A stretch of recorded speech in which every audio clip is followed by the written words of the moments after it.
Right ఇక breaking news చూస్తున్నాం. Assembly ఎన్నికల పోలింగ్ తేదీ సమీపిస్తున్న కొద్దీ రాష్ట్రంలో దర్యాప్తు సంస్థల వరుస రైడ్స్ సంచలనం రేపుతున్నాయి. కేంద్ర రాష్ట్ర దర్యాప్తు సంస్థలు పలువురు రాజకీయ నేతల ఇళ్లలో ముమ్మరంగా తనిఖీలు చేయడం పొలిటికల్ సర్కిల్స్ లో హాట్ టాపిక్ గా మారింది. తాజాగా హైదరాబాద్లోని జూబ్లీ హిల్స్ రోడ్ నెంబర్ 22లో ఎలక్షన్ స్క్వాడ్ టాస్క్ ఫోర్స్ అధికారులు సంయుక్తంగా తనిఖీలు చేపట్టారు. భారీగా డబ్బు డంపు చేశారన్న సమాచారం మేరకు మాజీ ఐఏఎస్ ఏకే గోయల్ ఇంట్లో ఎలక్షన్ స్క్వాడ్ టాస్క్ ఫోర్స్ అధికారులు సెర్చ్ ఆపరేషన్ చేపట్టారు. ఏకే గోయల్ ఇంట్లో అధికారులు ముమ్మరంగా తనిఖీ చేస్తున్నారు. కాగా మాజీ ఐఏఎస్ ఏకే గోయల్ గతంలో బీఆర్ఎస్ ప్రభుత్వానికి సలహాదారుగా పనిచేశారు. ఈ నేపథ్యంలో ఏకే గోయల్ ఇంట్లో అధికారులు రైడ్స్ నిర్వహించడం హాట్ టాపిక్ గా మారింది.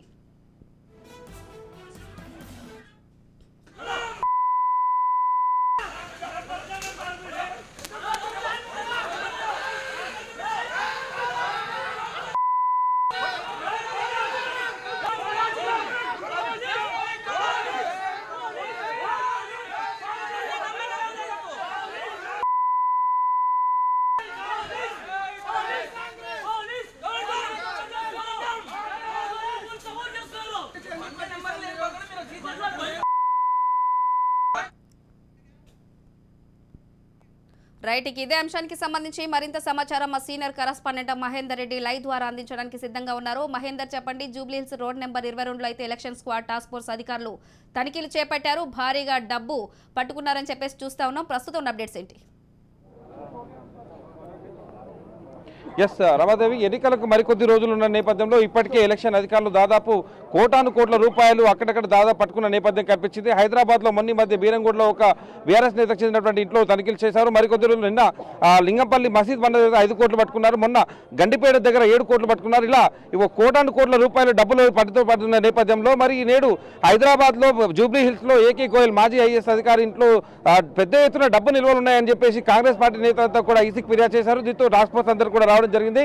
అయితే ఏం జరిగింది, అసలు ఎంత పెద్ద నిల్వలు ఉన్నాయని దాదాపు మరి అడిగిన నేపథ్యంలో దాదాపు లాఠీచార్జ్ కూడా చేశారంటూ కాంగ్రెస్ పార్టీ నేతలంతా కూడా తీవ్రంగా విమర్శలు చేస్తున్నారు ప్రభుత్వం పైన. మరి ఎలాంటి డబ్బులు ఉన్నాయి, వాళ్ళకి ఎలాంటి సమాచారం అంది, ఎవరికి సమాచారం అందించారు, అసలు ఈ తనిఖీలు అలాగే ఈ డబ్బు నిల్వల గురించి కాంగ్రెస్ పార్టీ నేతలు ఇక్కడ జరిగిన లాఠీచార్జ్ గురించి పూర్తిగా వారిని అడిగి తెలుసుకునే ప్రయత్నం చేద్దాం. చెప్పండి సార్, అసలు ఏం జరిగింది, ఇక్కడ తనిఖీలు ఏం జరిగాయి, ఇక్కడ లాఠీచార్జ్ ఎందుకు జరిగింది, డబ్బు నిల్వలు అంటున్నారు, ఏంటి అసలు ముఖ్య సమాచారం చెప్పండి మీరు. ఇక్కడ ఈరోజు మధ్యాహ్నము మేము ఎలక్షన్ కమిషన్కి ఫిర్యాదు చేయడం జరిగింది. మాకు అనుమానంగా ఉంది, ఈ ఇంట్లో డబ్బు డంప్ ఉందని చెప్పనేసి కాంగ్రెస్ పార్టీ తరపు నుంచి కంప్లైంట్ ఇవ్వడం జరిగింది ఈసీ గారికి. వాళ్ళు వచ్చి ఇప్పుడు సాయంత్రం వచ్చి చెక్ చేస్తున్నారు. మొత్తం అంతా చెక్ చేస్తుంటే మాకు తెలిసి మేము కూడా వచ్చినాం. మేము ఇక్కడికి వచ్చి అంటే లోపల నుంచి బయటకు ఎవరు వెళ్ళనీయకుండా బయట నిలబడి ఉన్నాం. మేము చూస్తూ ఉన్నాం. లోపల నుంచి సఫారీలు వేసుకున్న 3 వ్యక్తులు, బండి నంబర్ ప్లేట్లు లేవు వాళ్ళకి, సఫారీలు హెల్మెట్లు వేసుకొని వాళ్ళు బయటకు వచ్చారు. మీరు ఎవరు, మీరు ఎందుకు వెళ్తున్నారు బయటకి అని చెప్పంటే వాళ్ళకి రక్షణగా పోలీసు వాళ్ళు ఉండి మమ్మల్ని అడ్డుకున్నారు. మమ్మల్ని అసలు ముందు ఆ వ్యక్తులు ఎవరు మాకు చెప్పండి, మాకు ఎందుకు వెళ్తున్నారు బయటికి అని చెప్పి అన్నందుకు మా మీద అటాక్ చేసి వాళ్ళని కొట్టి లాఠీలు ఇరగొట్టారు. మొత్తం అంతా ఎంతమంది పోలీసులు దగ్గర జూబ్లీ సిఐ వాళ్ళ దగ్గర ఒక 50 మంది పోలీసులు మొత్తము వాళ్ళ 20 మంది మీద అటాక్ చేసి మొత్తము దెబ్బలు వచ్చే రకంగా ఒక 60 సంవత్సరాల వ్యక్తి మీద 65-70 సంవత్సరాల వ్యక్తి మీద దౌర్జన్యంగా లాఠీలు ఇరిగిపోయినాయి. పోలీస్ లాఠీ ఇది పోలీస్ లాఠీ. అంటే ఈ దౌర్జన్యం ఎందుకు చేయడం? ఆ 3 వ్యక్తులు ఎవరు వాళ్ళ హెల్మెట్ తీసి చూపిస్తే సరిపోతుంది కదా. వాళ్ళు ఎందుకు వెళ్తారు బయటికి, వాళ్ళు ఇది చూపిస్తే సరిపోతుంది. లోపల ఏముంది, లోపల ఒక వ్యక్తిని ఒక పర్సన్ పంపించండి మా దగ్గర నుంచి ఒక మనిషిని తీసుకొని లోపల ఏం జరుగుతుంది, లోపలికి పంపిస్తే అయిపోతుంది కదా. అంటే ఇంత పెద్ద డబ్బు నిల్వలు ఉన్నాయి అన్నట్టు సమాచారం మీకు దాదాపు ఎవరిచ్చిన గోప్యంగా ఉంచినప్పటికీ ఎలా తెలిసింది, మీరు ఎవరికి కంప్లైంట్ చేశారు, ఎప్పుడు స్పందన వచ్చింది? మీరు ఈసీ కంప్లైంట్ చేసినాము. ఈవినింగ్ వచ్చారు వాళ్ళు. మీరు ఎప్పుడు కంప్లైంట్ చేసి ఎప్పుడు స్పందించింది? మేము మా దగ్గర 3-4 గంటల కిందట 3-4 గంటల కంప్లైంట్ చేసినాము. ఇప్పుడు ఈసీ వచ్చి మొత్తం చెక్ చేస్తున్నాం. ఆల్రెడీ ఈసీకి సంబంధించిన బండి అక్కడ ఉంది. ఆల్రెడీ తుఫాన్ ఒకటి ఈసీకి సంబంధించింది, ఈసీ డ్యూటీ అని బండి ఉంది ఒకటి ఆల్రెడీ. ఇక్కడ లోపల వ్యక్తులు ఉన్నారు. మరి లోపల ఏం జరుగుతుందో తెలియాలి కదా మాకి. ఇప్పుడు 3 వ్యక్తులు బయటకు పోయారు సఫారీల మీద హెల్మెట్లు పెట్టుకొని. ఎవరు ఆ వ్యక్తులు అంటే పోలీసులకు తెలుసా ఆ వ్యక్తులు? అంటే వాళ్ళని సేఫ్గా బయటికి పంపించడానికా? ఎందుకు పంపించారు బయటికి? వాళ్ళ వెహికల్ తాళం ఒక వెహికల్ తాళం లాక్కున్నాం. ఆ తాళం ఉంది. ఇంకా ఇరిగిపోయిన లాఠీ ఇది ఉంది. అంటే ఎంతమంది కాంగ్రెస్ శ్రేణులు వచ్చారు ఇక్కడికి? మీరు ఈసీకి నేపథ్యంలో ఎంత డబ్బు ఉండొచ్చు అని మీరు భావించారు? డబ్బు అనేది ఈసీ తేలుస్తుంది. వచ్చి ఈసీ తెలుస్తుంది మొత్తం ఎంత డబ్బు ఉంది ఏందని చెప్పి. లోపల బండ్లు ఉన్నాయి, ఆ బండ్ల వీడియోలు కూడా మొత్తం ఫోటోలు కూడా తీసుకున్నాం మేము. పోలీసులు ఏ రకంగా కొడుతున్నారో ఆ వీడియోస్ కూడా విజువల్స్ కూడా మా దగ్గర ఉన్నాయి. మేము మీకు ఇస్తాం, మీరు టెలికాస్ట్ చేయండి. మీరు అయితే ఎంతమంది మీరు చేశారు, మరి పోలీసులు ఏమంటారు, ఎందుకు లాఠీ చార్జ్ చెప్పారా? ఏమి చెప్పడం లేదు మాకు. మేము దూరంగానే ఉన్నాం. మేమైతే ఆ ఇంటికి దగ్గరలో రోడ్డు యువతలో ఉన్నాం.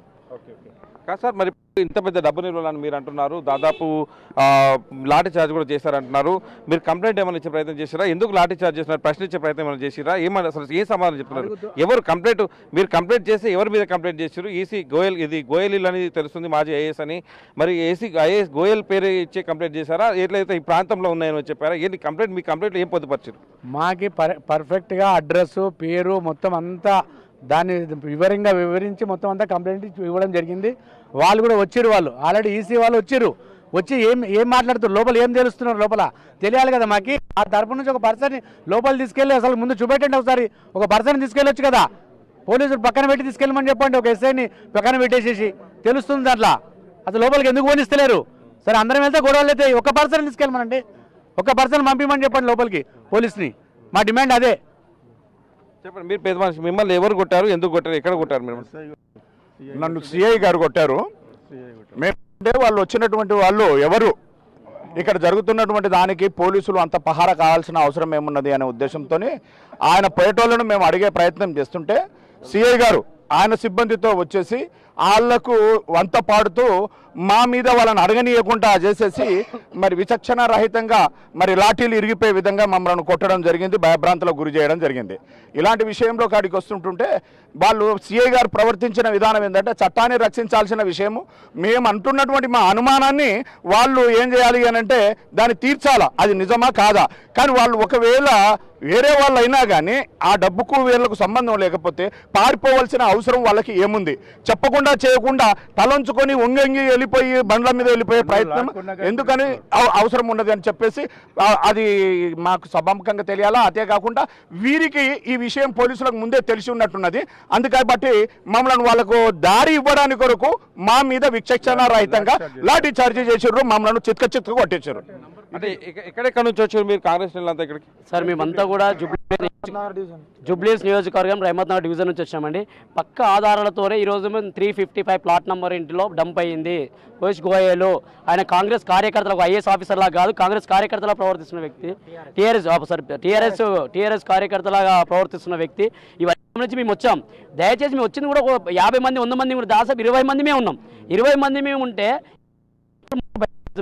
ఆ బండ్లను చూసాం. మేము కానీ వెనక నెంబర్ ప్లేట్ లేదు, నెంబర్ ప్లేట్ 2 ప్లేట్ చెక్ చేసాం. సార్ మీరు ఎవరండి, మీ ఐడి కార్డు ఇవ్వండి, మీరు సఫారీలో ఉన్నారు, మీరు ఎవరండి అని చెప్పేసి అంటే మమ్మల్ని దుల్పరించుకోవడం జరిగింది. అంతలో పోలీసులు ఎంటర్ అయిపోయి మమ్మల్ని కొట్టేసి వాళ్ళని బండి పంపించాం. బండి తాళం లాక్కుంటే మా చేయలకే తాళం లాక్కొని బండికి పెట్టి పంపించారు పోలీసులు. సీఏ గారు దగ్గర ఉండి కానిస్టేబుల్ ఉన్న కానిస్టేబుల్ పక్కన ఉన్నారు. సీఏ గారు లాఠీ చార్జ్ చేశారు. 20 మంది కూడా లేరండి. లాఠీ చార్జ్ చేయాల్సిన కారణం ఏంది? నేను దొంగ అని చెప్తున్నాను, అతను నిరూపించారు. అతను నిలబడి పెట్టి ఎవరని చెప్పాలి? ఆయన దగ్గర నేను బండి తాళం గుంజుకున్నా కూడా ఆయన పరిగెత్తి మరి పంపించారు వాళ్ళని. ఇది పోలీసు వాళ్ళు చేస్తున్న అరాచకము. పోలీసు వాళ్ళు కూడా బీఆర్ఎస్ కు కొమ్ము కాస్తున్నారు. ఎవరు డబ్బులు అయి ఉండొచ్చు, ఎవరు అనుమానం మీరు? ఖచ్చితంగా అండి, ఇంకా తెలిసేదేముంది, ఇక బీఆర్ఎస్ పార్టీకి సంబంధించిన పైసలు అవి స్థానికంగా ఉన్న వాళ్ళు ఉన్నారు దీనికి చేసింది. ఇవన్నీ ఆధారాలతో మేము ఎందుకు వచ్చినాము, ఎన్నికల కమిషన్కి ఇచ్చాము. ఎన్నికల కమిషన్ అందరూ పొందుపరిచినాము అన్ని విషయాలు కూడా. వాళ్ళు ఇప్పుడు వాళ్ళే సమాధానం చెప్పాలి. ఇప్పుడు ఎన్నికల కమిషన్ ఎంక్వైరీకి వచ్చిన ఎన్నికల కమిషన్ చెప్పాలి. ఎవరు లేరు అంటున్నారు దాంట్లో. ఒక అడ్వకేట్ ఎందుకుంటారు ఈ టైంలో వాళ్ళ ఇంట్లో? ఒక అడ్వకేట్ 10 మంది ఉంటున్నారు, సఫారీలు ఉంటున్నారు. సామాన్య పబ్లిక్ ఒక నెంబర్ ప్లేట్ లేకుండా పట్టుకుని 500 రూపాయలు 1000 రూపాయలు ఫైన్ వేస్తున్నారు పోలీసు వాళ్ళు. అలాంటిది 3 బండ్లకు నెంబర్ ప్లేట్ లేవు, వెనక లేదు, ముందు లేదు, కనీసం ఐడెంటిటీ కార్డు లేదు వాళ్ళకు. సఫారీ డ్రెస్లో ఉన్నారు పోలీసులు. వాళ్ళు దొంగతనం చేస్తున్నారు చెప్పండి, మళ్ళీ అదే చెప్పాలి. పోలీసులు నిరూపించాలి. పోలీసులే ఉండి దొంగతనం చేస్తున్నారు, అది కూడా నిరూపించాలి పోలీసు వాళ్ళు. మేము పోలీసు వాళ్ళని వేపిస్తున్నాం. ఒక ఆఫీసర్ వచ్చింది, ఆమె ఎవరు కూడా తెలియదు. ఆమె ఆఫీసర్ ఆమె చెప్పట్లేదు. ఆమె కనీసం ఆమె ఇంటర్వ్యూ చెప్పాలి కదా, ఏం జరుగుతుందని చెప్పాలి ఆమె. ఇవన్నీ మేము ఖచ్చితంగా మేము గట్టిగా తీసుకుంటాము. సీఐ గారి మీద కంప్లైంట్ చేస్తాము. మేము త్వరలో ఎన్నికల కమిషన్ కంప్లైంట్ చేస్తాము. సీఐ గారు సస్పెండ్ చేసేదాకా మేము వదిలే ప్రసక్తి లేదు. ఇక్కడ నుంచి మీ మీద దాడి జరిగిందా? మిమ్మల్ని ఎవరు కొట్టారు? అసలు మీరు ఎక్కడ నుంచి? సీఐ డైరెక్ట్ కొట్టారు సార్. ఫస్ట్ నన్నే కొట్టారు సార్. సీఐ కాల్ చూడండి, ఇగో కాల్ చూడండి, ఇగో చూడండి. ఫస్ట్ కొట్టడమే నన్ను కొట్టిండు సీఐ. 20 మంది మీద లాఠీ చార్జ్ చేస్తున్నారు వాళ్ళు. బండి ఆపితే మేమేమి సీఏ గారికి ఒకటే మాట చెప్తున్నాడు, సార్ మేము బండి ఇడిపిస్తాం, మీరు హెల్మెట్ తీసి వాళ్ళు ఎవరు వాళ్ళు మాకు చూపించాలి. ఒక సీఐ గారు అండి, ఒక సీఐ గారు ఉండి ఇంత స్థాయిలో కొట్టడం ఎంతవరకు కరెక్ట్? ఇది వాళ్ళు అసలు వాళ్ళకి దొంగలకి సపోర్ట్ చేసి మా వాళ్ళకి లాఠీ చార్జ్ ఇరిగిపోయిన దాకా కొట్టినారు సార్. ఇది పోలీసులు, ఇది బీఆర్ఎస్ పార్టీకి పోలీసు వాళ్ళు పని చేస్తున్నారు, జనాలకి పని చేస్తలేదు పోలీసు వాళ్ళు. బీఆర్ఎస్ పార్టీకి పని చేస్తున్నారు పోలీసు వాళ్ళు. ఆ పోలీసు వాళ్ళు ఆ సీఏ గారి సస్పెండ్ కావాలి. దాదాపు ఇక్కడ పీకే గోయల్ దగ్గర దాదాపు ఉద్రిక్త వాతావరణం నెలకొన్న పరిస్థితి కనిపిస్తుంది. పెద్ద ఎత్తున డబ్బు నిల్వ మేము ఈసీ కంప్లీట్ చేసాం. ఈసీ స్పందించి ఇక్కడ రావడం జరిగింది. అయితే కొందరు వ్యక్తులు మాత్రం ఇక్కడ నుంచి వెళ్తున్న నేపథ్యంలో వారిని అడ్డుకున్న నేపథ్యంలో ఇక్కడ స్థానిక పోలీసులు మాపై దాడి చేశారు, విచక్షణ కొట్టారని వాళ్ళు చెప్తున్న నేపథ్యం.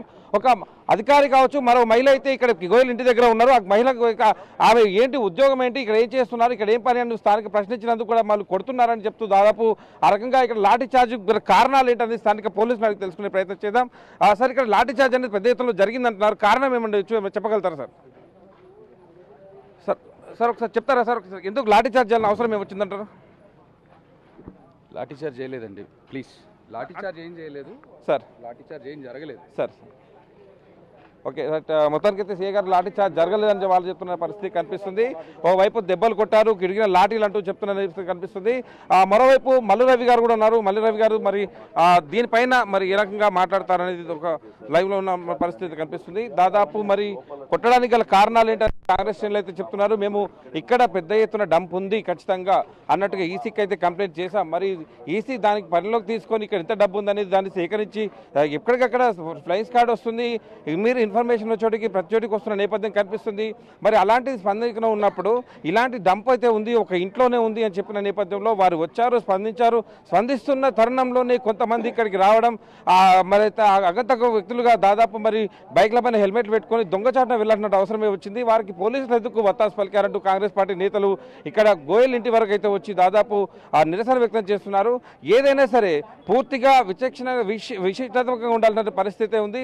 పూర్తిగా విశ్లేషించారు, ఎందుకు చేస్తున్నారు, ఎవరు వచ్చారు, ఎక్కడి డబ్బులు, ఇవన్నీ కూడా చెప్పాలన్న పరిస్థితుల్లో లాఠీ చార్జ్ చేయాలని అవసరం ఏమొచ్చింది, ఎందుకు మరి ఎవరి డబ్బులు చెప్పాలి, ఈ పాటికే మరి ఎలక్షన్ దాదాపు లోపల ఏం జరుగుతుంది, మమ్మల్ని ఇంత పెద్దగా ప్రశ్నిస్తున్నాం కదా, మరి మాకు కాస్త వివరాలు చెప్పాలి, మాలో ఒకరిని పంపిస్తే కూడా దీంతో దాదాపు ఇంట్లో ఈ నిజాలన్నీ నివృత్తి అవుతాయి కదా, మరి ఎందుకు చెప్పట్లేదు అనేటట్టుగా మరి ఇక్కడ ఉన్నటువంటి కాంగ్రెస్ శ్రేణులు అయితే ప్రశ్నిస్తున్న పరిస్థితి కనిపిస్తుంది. వారి ముమ్మాటికి బీఆర్ఎస్ చెందినటువంటి డబ్బులేంచి వాళ్ళంతా కూడా కరాఖండిగా చెప్తున్నారు. మరి చూడాలి లోపల నుంచి మరి ఈసీ అధికారులతో పాటు విజిలెన్స్ అధికారులు లోపల ఉన్నారని సమాచారం అయితే అందుతుంది. మరి కాసేపట్లో మరి వాళ్ళు బయటకు వస్తారు, ఎంత పెద్ద మొత్తంలో నిల్వలు డబ్బులు ఉన్నాయి, మరి ఎవరి డబ్బులు ఇవన్నీ కూడా ఎంత పెద్ద సీజ్ అనేది చేస్తున్నారు, దీనికి గల కారణాలు, దీనికి సంబంధించినటువంటి వివరాలన్నీ కూడా మరి వాళ్ళు అడిగి తెలుసుకునే ప్రయత్నం అయితే చేద్దాం. ఇది ప్రస్తుతం అయితే గోయల్ ఇంటి వద్ద కాంగ్రెస్ పార్టీ శ్రేణులతో పాటు పోలీసులు కూడా పెద్ద ఎత్తున మోహరించిన పరిస్థితి. Ramadevi, thank you.